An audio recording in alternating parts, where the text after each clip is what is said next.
Hello साथियों, स्वागत है आपका अपने निस्वार्थ शिक्षा एकेडमी पर। साथियों, आशा है कि आप लोग स्वस्थ होंगे, मस्त होंगे और अपने प्रधान शिक्षक भर्ती 2024 बीपीएससी 3.0 और 4.0 की तैयारी में लगे होंगे।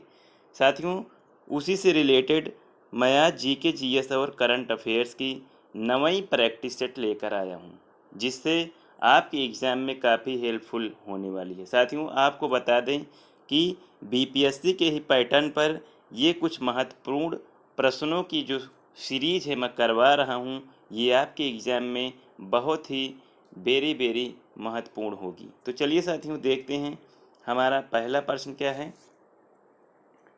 साथियों, हमारा पहला प्रश्न है कि 1857 को भारत के प्रथम स्वतंत्रता संग्राम की संज्ञा किसने दी। साथियों, यहाँ पे बताना है कि जो 1857 का विद्रोह हुआ था, उसे भारत का प्रथम स्वतंत्रता संग्राम की संज्ञा किसने दी थी। तो यहाँ पे बता दें कि यहाँ पे जो प्रथम स्वतंत्रता संग्राम की संज्ञा दी थी 1857 के विद्रोह के, वो थे श्री बी.डी. सावरकर। यहाँ पे हमारा राइट आंसर ऑप्शन डी हो जाएगा, बी.डी. सावरकर। साथियों, बी.डी. सावरकर की बात करें, इन्होंने the Indian the Indian the Indian war the Indian और वार ऑफ इंडिपेंडेंस 1857 जो है, अपनी पुस्तक जो है, ये बुक की जो है इन्होंने रचना की थी। तो इन्होंने इसी में बताया कि जो 1857 का विद्रोह है, उसे हम प्रथम स्वतंत्र संग्राम कह सकते हैं। इसीलिए यहाँ पे हमारा राइट आंसर हो जाएगा option D, Shri BD. Savarkar. अगला प्रश्न है, किस राज्य में वीर कुंवर सिंह की 1857 के विद्रोह के दौरान उपलब्धियों को चिन्हित करने के लिए जयंती मनाई जाती है। तो यहाँ पे हमारा राइट आंसर हो जाएगा ऑप्शन बी, बिहार। साथियों, वीर कुंवर सिंह की बात करें तो ये बिहार राज्य के थे, जिन्होंने बिहार के जगदीशपुर में, साथियों, जगदीशपुर से इन्होंने 1857 के विद्रोह का नेतृत्व किया था।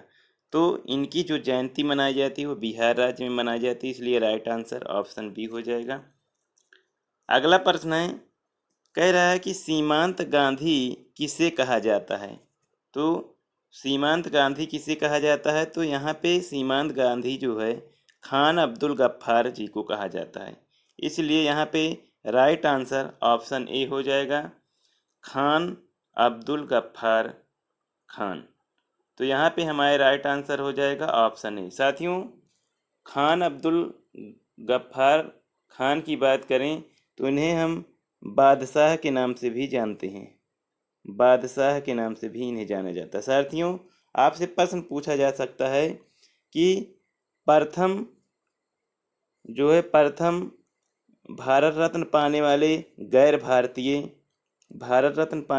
भारतीय, तो ये हो जाएंगे खान अब्दुल गफ्फार खान।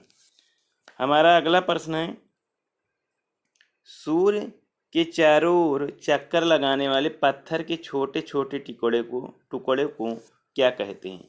तो यहाँ पे आपको बता दें कि जो सूर्य के चक्कर लगाते हैं छोटे छोटे टुकड़े, उन्हें हम उल्का पिंड के नाम से जाने जाते हैं। तो यहाँ पे राइट आंसर हो जाएगा ऑप्शन बी, उल्का पिंड। अगला प्रश्न है, ग्रहों के वैज्ञानिक चंद्रमा के चारों ओर विद्यमान पतले गैसीय आवरण को क्या कहते हैं।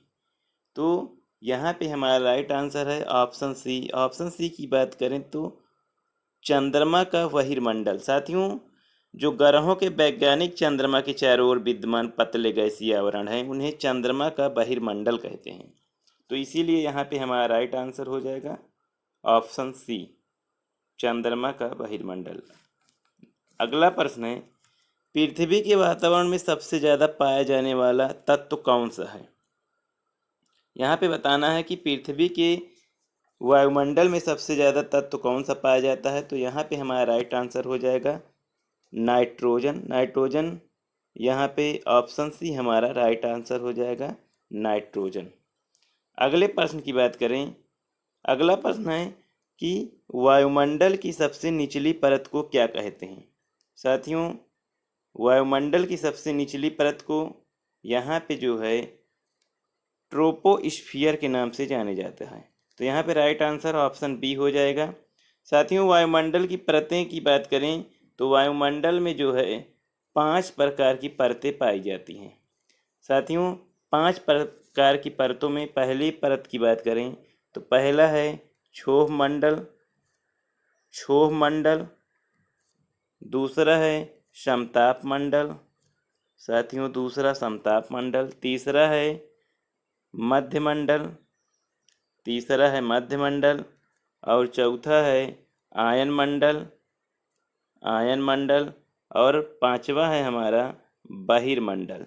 साथियों, यहाँ पे अगर पूछे कि वायुमंडल की सबसे निचली परत तो ट्रोपोस्फियर जिसे हम क्षोभ मंडल के नाम से जाने जाता है।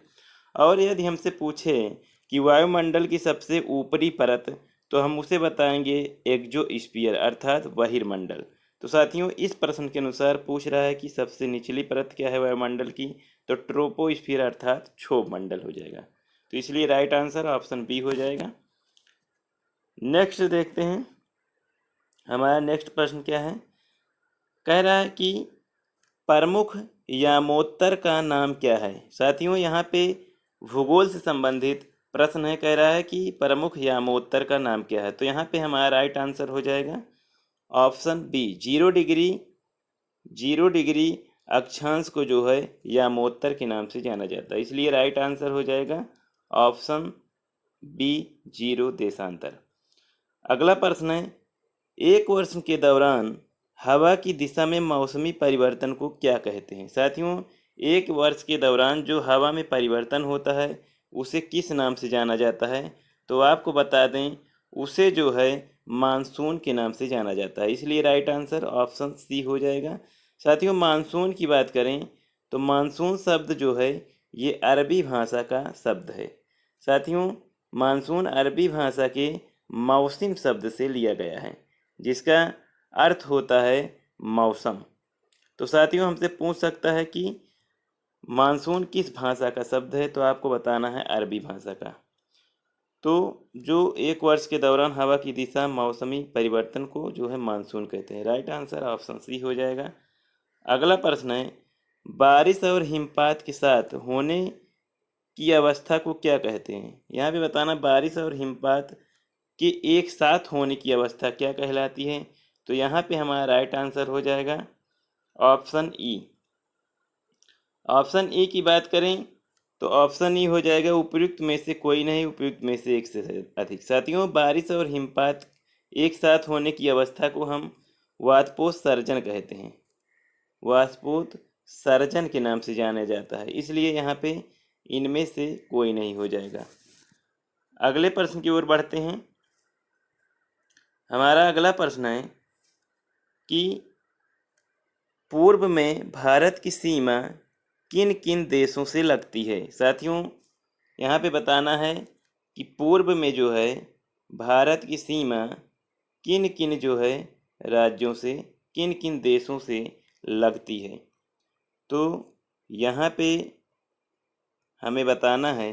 तो यहाँ पे आपको बता दें कि पूर्व में जो देश हैं हमारे वो हो जाएंगे म्यांमार और बांग्लादेश। साथियों, यहाँ पे जो हमारा देश है यहाँ पे म्यांमार और यहाँ पे जो है बांग्लादेश देखने को मिलता है। इसलिए राइट आंसर हो जाएगा कि पूर्व में भारत के 2 देश हैं, एक म्यांमार और एक बांग्लादेश देश। इसलिए राइट आंसर ऑप्शन डी हो जाएगा। अगला प्रश्न की बात करें तो अगला प्रश्न है, भारतीय रेलवे रेल कोच फैक्ट्री किस शहर में स्थित है। तो यहाँ पे हमें बताना है कि भारतीय रेल कोच फैक्ट्री किस शहर में स्थित है। इन 4 विकल्पों में हमें बताना है। तो यहाँ पे हमारा राइट आंसर हो जाएगा कपूरथला। साथियों, कपूरथला जो है रेलवे रेल कोच फैक्ट्री का शहर है। साथियों, कपूरथला की बात करें तो कपूरथला जो है ये पंजाब राज्य में स्थित है। तो इसलिए हमारा राइट आंसर हो जाएगा ऑप्शन डी कपूरथला। अगले प्रश्न की बात करें। अगला प्रश्न है, ग्रीष्म काल में रात के पहले पहर में दिखने वाले प्रसिद्ध तारामंडल को किस नाम से जाना जाता है। साथियों आपको बता दें कि यहाँ पे हमारा राइट आंसर हो जाएगा ऑप्शन डी, सप्तऋषि तारामंडल। साथियों सप्तऋषि तारामंडल जो उत्तरी उत्तरी गोलार्ध आकाश में दिखाई देता है, तो इसलिए यहाँ पे राइट आंसर हो जाएगा ऑप्शन डी, सप्तऋषि तारामंडल। अगला प्रश्न है, मिट्टी की परत में ह्यूमस होता है जो मिट्टी को उपजाऊ बनाता है। यहाँ पे बताना है कि मिट्टी की परत में जो ह्यूमस होता है वो मिट्टी को उपजाऊ बनाता है, तो यहाँ पे हमारा राइट आंसर हो जाएगा ऑप्शन ए, शीर्ष मृदा। साथियों शीर्ष मृदा की बात करें, ये एक ह्यूमस होता है जो मिट्टी को उपजाऊ बनाता है, और मिट्टी में उपस्थित साथियों जो सड़े गले जो पदार्थ होते हैं, जैव पदार्थ, उन्हें जो है ह्यूमस बनाता है। तो इसीलिए राइट आंसर ऑप्शन है, शीर्ष मृदा हो जाएगा। अगला प्रश्न है, निम्न में से कौन सा कारक कृषि भूमि की उर्वरता हानि के लिए उत्तरदायी नहीं है। यहाँ पे बताना है कि कृषि भूमि की जो उर्वरता होती है उसके लिए इन 4 विकल्पों में कौन सा उत्तरदायी नहीं है।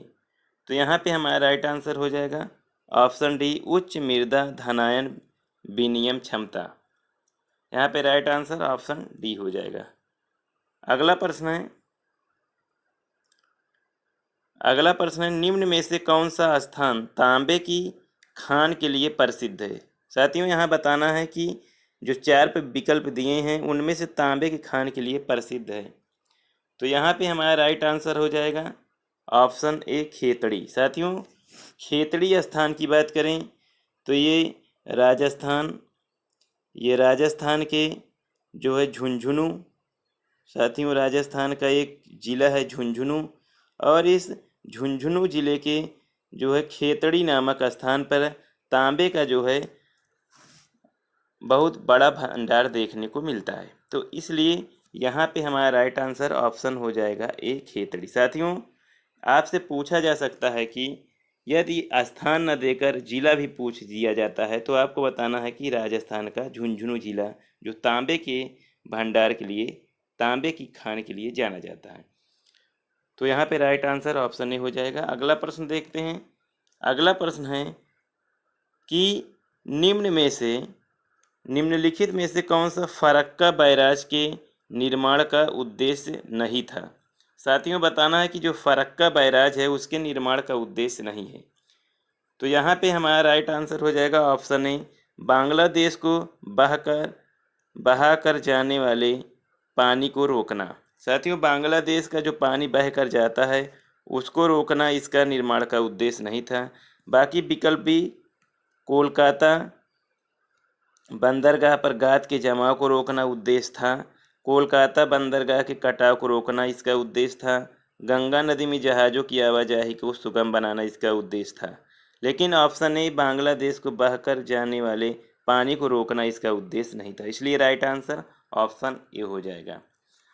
अगला और लास्ट प्रश्न है, कह रहा है कि भारत में कृष्ण क्रांति किस उत्पाद के विनिर्माण से संबंधित है। साथियों यहाँ पे बताना है कि कृषि क्रांति है वो किस उत्पाद के विनिर्माण से संबंधित है। तो यहाँ पे हमारा राइट आंसर हो जाएगा ऑप्शन बी, कच्चा पेट्रोलियम। कच्चा पेट्रोलियम से जो है ये संबंधित होता है। साथियों आपको बता दें कि ये जो है कच्चा पेट्रोलियम उत्पाद भारत में 1970 के दशक में जो है अपने भारत देश में जो है ये शुरू की गई। तो इसलिए यहाँ पे कृषि क्रांति किस उत्पाद से संबंधित है, तो ऑप्शन बी, कच्चा पेट्रोलियम। साथियों ये रहे कुछ महत्वपूर्ण प्रश्नों की सीरीज, जो ये हमारी 9वीं प्रैक्टिस सेट थी। आप लोगों को ये प्रैक्टिस सेट अच्छी लगी हो तो इस सीरीज को साथियों लाइक कीजिएगा। आप लोगों से रिक्वेस्ट है कि लाइक कीजिएगा, और साथियों लाइक के साथ साथ आप लोग कमेंट भी किया करें। साथियों कमेंट करने से हमें मोटिवेशन मिलता है, जिससे मैं वीडियो बनाने के लिए तत्पर होता हूँ। और साथियों चैनल पे नए हो तो चैनल को भी सब्सक्राइब कीजिएगा।